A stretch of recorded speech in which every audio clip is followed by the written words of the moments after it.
He's going to win this fight by knockout. You would think I'm absolutely crazy, right? But the thing is, it can happen. 10-ounce gloves, heavyweight, Jake Paul can punch hard. He hasn't made too many mistakes so far. So it got my attention. It got Teddy's attention. He's been growing. He's been growing in the ring. He's been growing outside the ring. Jake Paul steps into training camp with serious intent for the Anthony Joshua fight. During sparring, he knocks out his heavyweight opponent Greg Hardy, drawing attention to his growing power. Coach Larry Wade explains that Jake has been sparring consistently, and not just competing, but dominating the sessions. He adds that Jake's training partners are not ordinary big men, because he has been working with champion-level heavyweights who push him to perform at a higher level. He's dominated from day one with heavyweights, and I don't mean just random heavyweights. I mean heavyweights that are ranked in the top 25, if not top 15 in the world, and he's dominating them. Reports and footage show him sparring with top heavyweights. In comparison, Anthony Joshua's previous opponents, such as Alexander Usyk, were established heavyweights who tested his abilities at the elite level. Jake's high-level sparring is designed to simulate that kind of challenge and sharpen his timing, power, and confidence before stepping into the ring. Jake Paul is being dwarfed by these way bigger heavyweights like Jared Anderson, Frank Sanchez, and Lawrence Okolie. Okolie is like 6'4.5", 6'5", and these guys are like 6'3", 6'4", probably. So now Jake Paul is the one that's smaller. So first of all, I will give credit to Jake Paul. Clearly, he's a person who is taking his career seriously. These are quality sparring. I mean, a real boxer, because people say he's not a real boxer, but a real boxer would be using the same guys in their sparring camp. In fact, I just told you Joshua used Lawrence Okolie. I don't know if he sparred with Anderson or Frank Sanchez, but these are all regular ranked heavyweights. So credit to Jake Paul for that. And I mean, he's going to need it. Joshua is a different breed to, like, you know, a Mike Perry when it comes to boxing. Different frame, different size. In case you didn't believe me, right? Jake Paul, this is what MVP Promotions posted. So Jake Paul top sparring, right? Heavyweights. And here's some pictures of Joshua with Lawrence Okolie. And again, Joshua, a big dude, but you see Lawrence Okolie, and he probably was cruiserweight back then. I mean, I don't know exactly when this picture was taken, but he's only like an inch shorter than Anthony Joshua. And now, as he's moved up to the full heavyweight, he has filled out more. You see, he looks even bigger than when he was a cruiserweight. Now, I got to research it, but I want to say I thought Lawrence Okolie was injured. But again, I'm not his doctor, nor do I care. While the heavyweight dropping during the sparring footage created excitement, it also sparked debate online. Many viewers questioned whether the moment truly reflected Jake Paul's power. On X, a user named Tammy added fuel to the discussion by claiming he paid him off. The guy he dropped did an interview about it, alluding to it. Took a check to take a fake knee is sad. Her comment pushed the conversation in a different direction as people argued over whether the knockdown was genuine or staged, turning a simple sparring clip into a bigger controversy.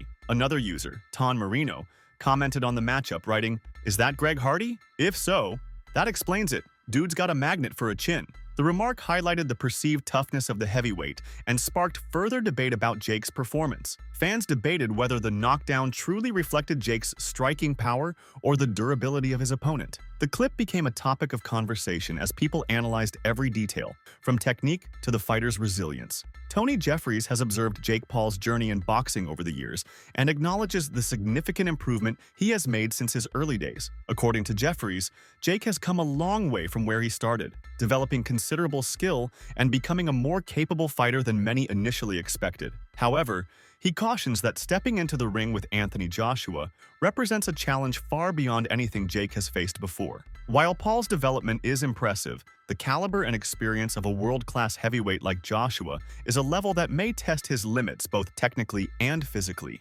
Jeffries emphasizes that despite Jake's clear growth, This fight is likely more than he can fully manage, signaling the difficulty of matching up with a seasoned champion who has competed at the elite level for years. He's 38 years old. If you look at history over time, a lot of heavyweights seem to prime as they get older. Now, a problem for Anthony Joshua is his activity. He's only fought twice in 2 years, and one of them, he got knocked out off Daniel Dubois. That was his last fight, and a lot of people say you can only judge a fighter's quality from their last fight. And then the fight before that was a win, but it was a win against Francis Ngannou. Francis Ngannou, if you know, he was the UFC heavyweight who's not a real boxer, and he only had one fight before that boxing fight, what he lost as well. So that's his activity in boxing. Now, Jake Paul, on the other hand, looking at his box rec, he's had 6 fights since 2023, and one of them was against Mike Tyson. But we all seen what happened in that fight. Mike Tyson was well past his prime. Where Anthony Joshua, on the other hand, is, but I'm not going to say he's coming into his prime, because he had some great wins earlier on in his career before he lost to Usyk twice. And by the way, when he did lose to Usyk, the last one was a split decision. It was a pretty close fight. So now this fight is matched, and I just want to look at the tail of the tape. Now, looking at the age difference, we've got 28 years old compared to 36 years old. So I guess the advantage there goes a little bit towards Jake Paul. 28-year-old is better than a 36-year-old. But that being said, we've got talking about experience and everything else, what comes with being 36 years old at Anthony Joshua's level. And then, like I mentioned, the heavyweights kind of seem to prime a little bit older. Now, come down to the height and the weight. This is the big one. 6'1" versus 6'6". 200 pound versus 252 pound. We got a 252 pounder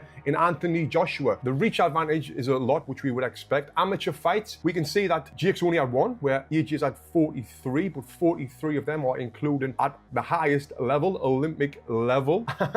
And yes, he won the Olympic bloody gold medal, if I don't need to remind you. Now, then the pro record, Jake Paul has had 13 fights, lost 1. AJ has had 28 fights, and he's lost 4 with 25 KOs. And the one person that Jake Paul lost to was Tommy Fury. Now, can we compare Tommy Fury with Anthony Joshua? Not at all. It's like night and day. So now I'm going to talk about the rules of this fight, and I'll give you my prediction, which is going to shock a lot of people after this. So, what are the rules? The bout will take place at a heavyweight, obviously. It's going to be 8 3-minute rounds. You might think, well, that's better for Jake Paul, and I'm thinking, not really. It's better for Anthony Joshua, because he's just going to go all out for them 8 3-minute rounds. Renowned trainer Teddy Atlas has commented on Jake Paul's mindset leading up to the fight with Joshua. Atlas notes that Paul demonstrates remarkable self-confidence, and his willingness to take such a high-profile step shows a serious effort to advance his skills. Rather than harming the sport, Atlas believes that Jake is introducing creativity and attention to boxing, potentially attracting new audiences and interest in the sport. Atlas praises Jake's approach, highlighting that the social media personality is using this opportunity to test himself and evolve as a boxer, pushing boundaries while maintaining a level of seriousness that reflects genuine commitment to improvement. By stepping up to face a legitimate heavyweight, Jake is signaling both ambition and a desire to grow within the sport, qualities that Atlas respects despite the risks involved. Jake hasn't made too many mistakes so far. So it got my attention. It got Teddy's attention. He's been growing. He's been growing in the ring. He's been growing outside the ring. He's been growing in confidence. I think that in the Canelo situation, that didn't happen. He was ready to do that. I think if anything else, if nothing else, he's showing you that he truly is believing in himself, and that, you know, he's been a work in progress. He still is, and he's showing you he's putting his money where his mouth is. Everyone's calling for him to do this, to do that, and you know, he's always had the advantage with guys that weren't real fighters. They were fighters. They were older fighters. They were MMA fighters. They were this. They were that. They were smaller. They were older. Now he's taking a guy that's bigger, older, but bigger. A real can't debate if he's a fighter. 2-time heavyweight champ, coming off, but he's a smart son of a gun. He's a gutsy son of a. I always stood up for him because everyone was saying he was hurting the sport. He wasn't hurting the sport. In some ways, he was bringing interest in a different way to the sport. But he, you know, and he built something. He was smart. He built something that was creative, that took a mind, it took guts, it took a gamble to build. Boxing commentator Pat Brown offers a sobering perspective on the difficulty of Jake Paul's upcoming fight. Brown stresses that this matchup is unlike anything Paul has faced previously, describing it as a pain business, where the physical and mental toll of fighting a top-tier heavyweight becomes evident. He implies that previous opponents may not have offered the same intensity or skill level, and that Joshua's experience will demand a higher degree of preparation and resilience. Brown's viewpoint underscores the reality that Jake is entering an arena where mistakes carry serious consequences, both in terms of performance and safety. The fight is not a typical media-driven spectacle. It is a serious contest against a fighter whose career has been built entirely around competing at the highest level. But that doesn't look like a 6'2" man there. Obviously AJ's 6'6" and he's a big bloke, but I thought Jake Paul would have been a bit bigger than that, to be fair. Yeah, this is what I mean. It's he's going to realise this is the pain business. Seriously, there's levels to this game, and you know, it's good in a way because it will shut up a lot of people thinking you can just put a pair of boxing gloves on and go to the top. However, I do respect Jake Paul to an extent because he has dedicated his life to it, and you know, he's doing it the right way. He's making good money, but I do think he's done a tremendous leap too far here, and this is where you can get hurt big time, especially against AJ. You know, he's been carrying British boxing on his shoulders for many years, and his punching power is devastating. Professional fighter Lamont Roach describes Jake Paul's decision as bold, even bordering on risky, but he acknowledges the strategic reasoning behind it. Roach notes that, from a financial perspective, this move makes sense and could benefit Paul significantly if handled well. He adds that while Jake is stepping into unfamiliar territory against a powerful and skilled opponent, he possesses the ability to last a few rounds and potentially make the fight competitive in certain phases. Roach highlights the calculated nature of the decision, suggesting that Paul is aware of both the risks and rewards. The combination of courage and financial foresight makes the fight a noteworthy gamble, demonstrating both ambition and an understanding of the boxing business. Excuse me. My first thoughts was this guy's crazy. Not gonna lie. But I get it. Coming from a guy who's not a true traditional boxer, and to be able to have a position where he can fight a former unified world champion, former Olympic gold medalist, and to do it on such a stage where Anthony Joshua was a superstar as well. I mean, like, he sold out the O2, you know, twice. Absolutely. I think. So, you know, I think Jake is setting himself up for, you know, a huge spectacle, and which is, you know, kind of smart. If you're going to go big, why not go to the highest, like the highest of the mountain? Why not? And I get it. That's what you call business right there. And I seen a lot of guys calling them out, from like Gabe to, you know, other guys who are boxers. Yeah, like guys who actually beat him. But why would he settle for those guys when he could fight Anthony Joshua? So I think that's, you know, I think that's smart. I think that's super smart. Smart is one thing. What do you think happens in the ring, though, champ? I think he gets hurt for sure. I think he gets obliterated. Something close to like Francis Ngannou. I think something like that happens, and it's going to be bad for him. But there will be a lot of viewers. There will be a lot of viewers, and then there will be a lot of money.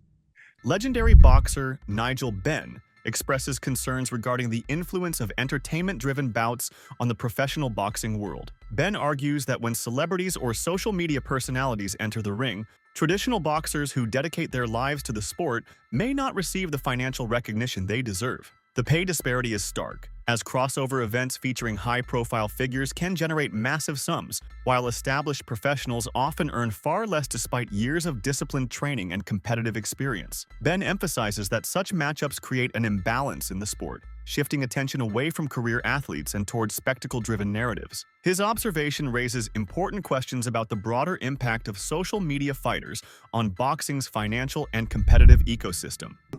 Bit of rumors around today, Anthony Joshua and Oh, Jake. no. I'm not even really entertaining that. It's just not.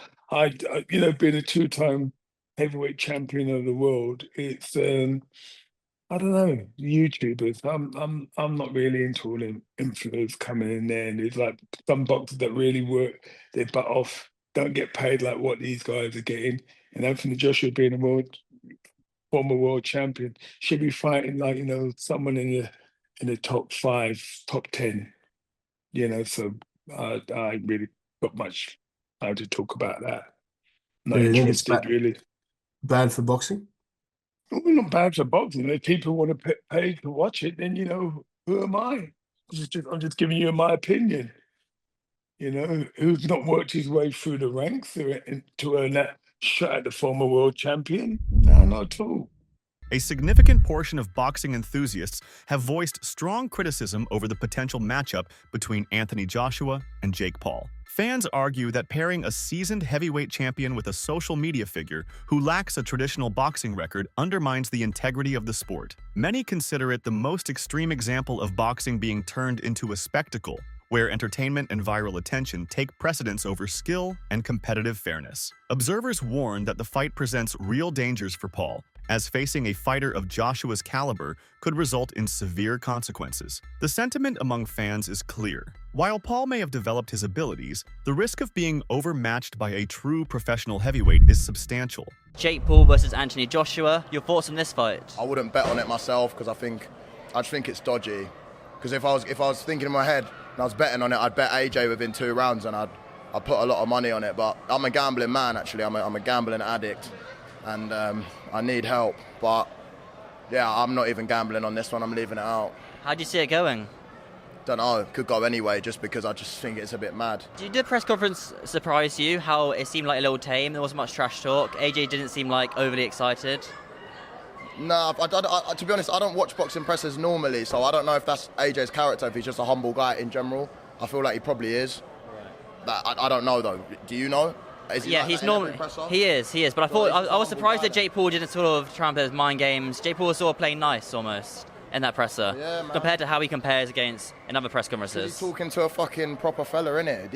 If it was proper, he'd get weighed in. So I think even he's got a bit of, I don't know, just a bit of humility on that situation. You know what I mean? It's like I'm a very confident guy, but if I was fighting someone who was better than me, like way better, like in a different league, I probably wouldn't be as much of a, I don't know, like if I was fighting someone like Mike Tyson in his prime, but if I was fighting someone in the modern day, like, I don't know, Tyson Fury or something, or Tommy Fury, whoever, like any of these pros, I'd be normal. You'd be more humble.